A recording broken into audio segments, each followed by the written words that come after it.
Thanks, Emma. So yeah, I'm a bit sports mad. I've played kind of every sport under the sun since I was a kid. My main sport now is hockey. I play for like a local amateur club. We're not great. We're like the fourth tier of English hockey, so we've not exactly got big budget.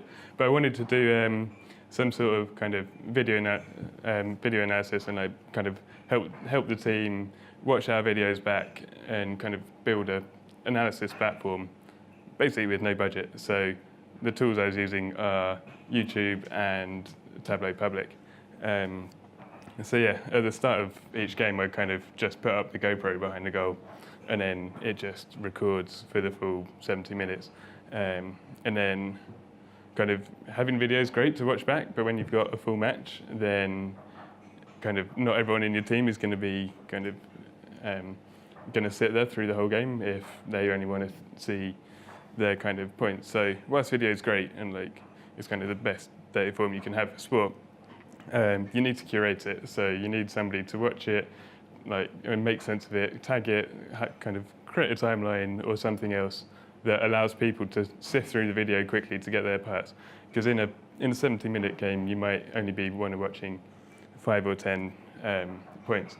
So basically, what I do after I've uploaded the videos to YouTube is I then just have a text editor open, and I'm kind of following the timeline and just writing in notes as I go. So here is just a kind of standard timestamps, kind of 22 minutes, 30 seconds in. Potter's bar had a free hit, central pass outside the 25. And so I'm just kind of writing notes as fast as I can type whilst watching the game. And then once I have this kind of text pad, it's kind of, I just chuck it into Tableau. You can connect to text files, and yeah, you can connect to text files, and it basically brings it in one just continual data stream. So kind of made in kind of one field. Okay. And so yeah, and then so I've just used some calculations to split out the timestamps. So from that text, I then had the minutes, the seconds, and then I think phase is just that kind of text I wrote out. Then I've created a simple timeline in Tableau. So this is just a Gantt chart. Each of these bars is a timestamp that I typed out, and then on the detail that kind of has the information. Then I also created an event list. So this is every bit that happened: short corner conceded, Potter's bar, short corner goal, score is 1-0. And then so to put this into a dashboard where you can watch the videos, you need kind of your data list, your timeline, bring the timeline to the bottom, and then what you want is a web page box in Tableau. This is just a web page that will feature when the workbook loads up in Tableau Public. As I'm going to be using dashboard actions to change the URL, this doesn't actually need to be the link to the video. It's probably better if you do, because then it will load up there. But then, and then so you create a new dashboard action.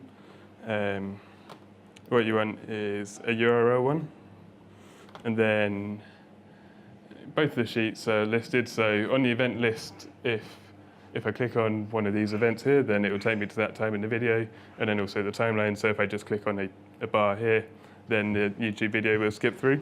I think in this workbook, the URL is just calculation 1. So the calculation 1 is in YouTube URLs, you can put the timestamp at the end of it. So YouTube URL and t equals 120. That's like 120 seconds into the video.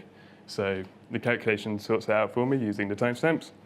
And so then when you click through here, you'll get each individual, there's one hyperlink, each individual YouTube segment with the timestamp on it, so I can kind of just click through, and the dashboard is kind of a analysis platform for our hockey team. So this is the dashboard in action. You can click here. So this is a Potter's bar, through ball. Oh, it's going to refresh Tableau Public because it always likes to. Okay, yeah, so the video's up, and Potter's bar, right side of the tack. The video is now skipped to 10 minutes 33 in. They've kind of come in down this side of the box, and then it looks like it's gone off the back line. And everyone in the team can kind of search through the lists, maybe find their name in it. So Ash might want to just go straight to his name. Ash wins a short corner. This will give him the YouTube timestamp just as he kind of runs into the box and wins us the corner. And so this is basically a sports analytics platform on no budget.